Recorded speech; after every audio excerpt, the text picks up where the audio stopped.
Korupsi pertambangan dan perikanan ilegal serta pembalakan liar masih marak terjadi. Hal ini mengakibatkan kerusakan ekologis di darat dan di laut serta ketidakadilan sosial. Pertanyaannya, bagaimana strategi paslon menanggulangi praktik ilegal tersebut untuk mewujudkan keberlanjutan sumber daya alam? Waktu untuk menjawab 2 menit, Bapak dimulai saat berbicara, silakan. Baik, terima kasih.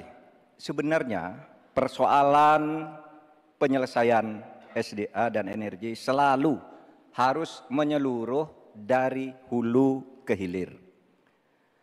Keterbukaan informasi agraria, termasuk kehutanan misalnya. Saya ini punya pengalaman di dalam sidang-sidang yang membicarakan tentang ini misalnya, informasinya tertutup. Siapa yang punya lahan ilegal di sebelah sana. Ketika dibuat daftar, tidak ada di dalam daftar. Sementara ada masyarakat yang punya data. Ketika ditanyakan, lalu baru ditunjukkan. Jadi penyelesaiannya tidak bisa menyeluruh.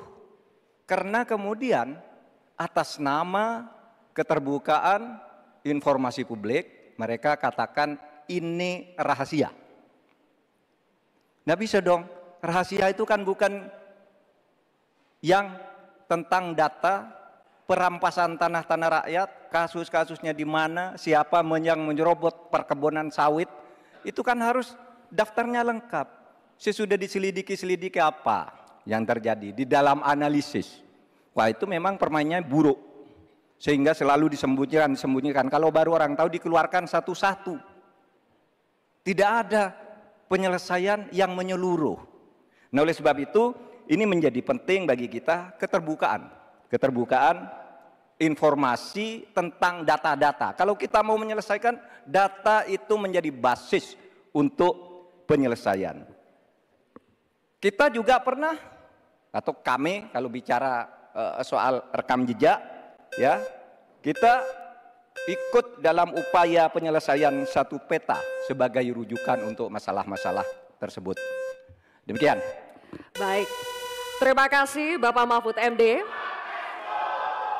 Selanjutnya kami persilakan calon Wakil Presiden nomor urut 1, Bapak Muhaimin Iskandar untuk menanggapi. Waktu Bapak 1 menit, dimulai ketika Bapak berbicara, silakan.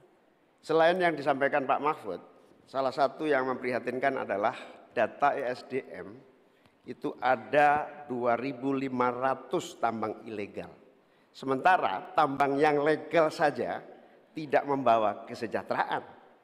Dan kita menyaksikan dalam proses penambangan dan bisnis tambang kita, hilirisasi dilakukan ugal-ugalan, merusak lingkungan, ada kecelakaan, tenaga asing mendominasi.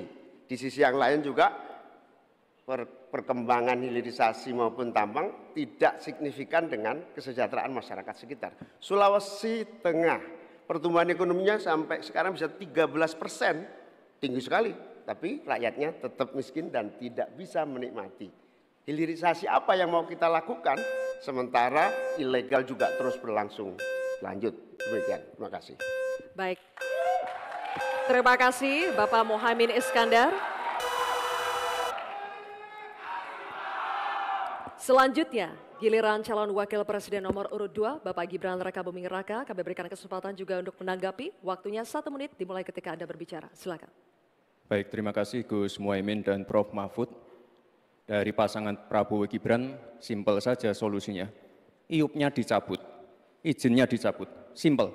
Karena sesuai Undang-Undang Dasar 1945 pasal 33 ayat 3 dan 4 dan juga Pancasila sila 4 dan 5, kita ingin sumber daya alam ini dimanfaatkan sebesar-besarnya untuk kemakmuran rakyat.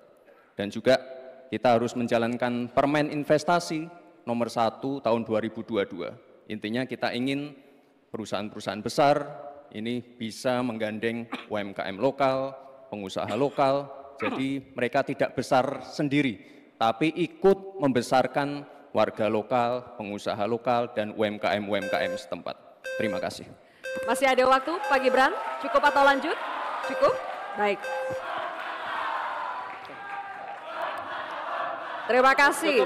Selanjutnya kita kembali ke calon wakil presiden nomor urut 3, Bapak Mahfud MD. Kami persilakan untuk merespons tanggapan dari calon wakil presiden nomor urut 1 dan 2. Terima kasih. Waktunya 1 menit Bapak, dimulai ketika Anda berbicara. Baik, saya mencatat juga tambang ilegal sebanyak 2.500, tapi juga ada yang lebih dari itu. Dalam 10 tahun terakhir terjadi deforestasi 12,5 hektar hutan kita. Itu jauh lebih luas dari Korea Selatan dan 23 kali luasnya Pulau Madura di mana saya tinggal. Ini deforestasi dalam waktu 10 tahun. Bilang, ya cabut aja iupnya. Nah itu masalahnya. Mencabut iup itu banyak mafianya. Banyak mafianya. Saya sudah mengirim tim ke lapangan, ditolak. Sudah putusan Mahkamah Agung. Itu begitu. Bahkan KPK seminggu lalu mengatakan untuk pertambangan di Indonesia itu banyak sekali yang ilegal dan itu di backing oleh aparat-aparat dan pejabat. Itu masalahnya. Baik.